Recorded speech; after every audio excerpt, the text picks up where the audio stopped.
ஓம் ஸ்ரீ தாரா நேயர்களுக்கு வணக்கம். இப்போ நம்மளுக்கு வாழ்க்கையில தாங்க முடியாத பிரச்சனை, அதாவது எது பண்ணாலும் பிரச்சனை. என்னங்க இது இவ்வளோ கஷ்டப்படுறது, நம்மளால முடியல. சில டைம்லலாம் நம்ம கிவ் அப் பண்ணிடுவோம். அதாவது சிறப்பு நான் நடந்துட்டு போட்டோம் அப்படின்னு. அந்த டைமில் மனிதர்களால் செய்ய முடியாத டைம்லையும் நீங்கள் கஷ்டப்படும் போது ஒரே ஒருத்தர் அழகாக நம்மளை காப்பாற்றுவார். யார் அப்படின்னா, ஸ்ரீராமனே கஷ்டத்தில் இருக்கும்போது அவருடைய பக்தரான ஹனுமான் ஹெல்ப் பண்ணார் இல்லையா, அவரை தான் பிடிச்சிக்க போகிறோம். அவருக்கு பாரபட்சமே கிடையாது, அப்படி ஜாலியாக இருப்பார்.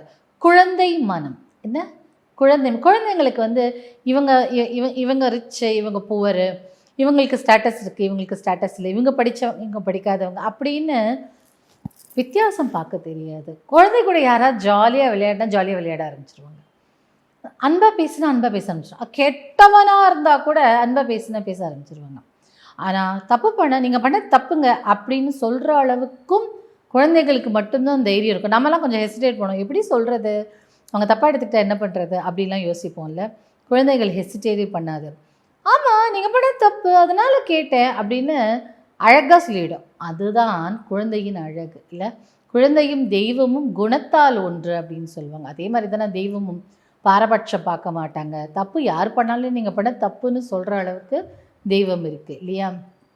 அப்போது நாம் யாரை பிடிச்சிக்கணும்னா ஹனுமானை பிடிச்சிக்கணும். ஹனுமானும் குழந்தை தான். ஆசையாக ஹனுமன் தானே என்னை காப்பாற்று அப்படின்னா கிடுகிடுன்னு காப்பாற்றிடும். அதே மாதிரி அவருக்கு மட்டும்தான் அஷ்டமா சித்து இருக்குல்ல, அனிமா, லகிமா, கரிமா, மகிமா அப்படின்னு நிறைய 8 விதமான சித்துக்கள். அப்படின்னா என்ன, அணுவாகவும் இருப்பாராம், பெருசாகவும் விஸ்வரூபமாகவும் இருப்பாராம். அதே மாதிரி சைஸில் பெருசு, உருவத்தில் சின்னது. அவர் எல்லா விதமும் மறைகிறது, வர்றது, எல்லா வேலையும் செய்கிறாரு.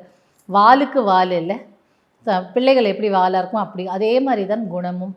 நம்ம கஷ்டம்னு சொன்னால் உருகி நம்மளுக்கு ஹெல்ப் பண்ணுவாராம். அதே மாதிரி தப்பு பண்ண, நீ ஏன் தப்பு பண்ணன்னு தண்டிக்குவாராம். அப்படிப்பட்ட ஹனுமானை நாம் வேண்டிக்கிட்டாலே போதும். எப்படியாப்பட்ட துயரத்தில் இருந்தாலும் நம்மளை அழகாக தூக்கிட்டு வந்துடுவாங்க. ஸோ நீங்கள் ஒன்றும் இல்லை, ஜெய் பஜ்ரங்கு பலி அப்படி சொன்னாலே போதும்.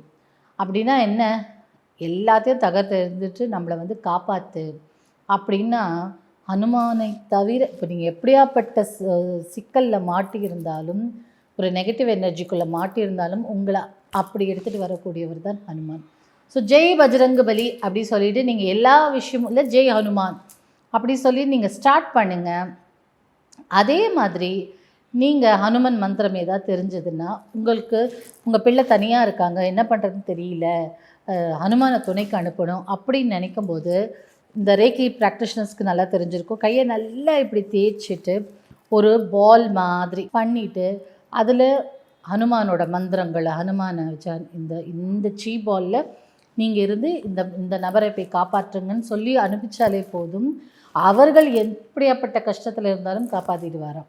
ஸோ அந்த ஹனுமான் இந்த குழந்தைகளுக்கு அப்படிலாம் கூட நம்ம என்ன பண்ணுவோம்னா, சின்னதாக ஹனுமான் டாலர் வாங்கி போட்டு விடும், துணையாக இருப்பாங்க.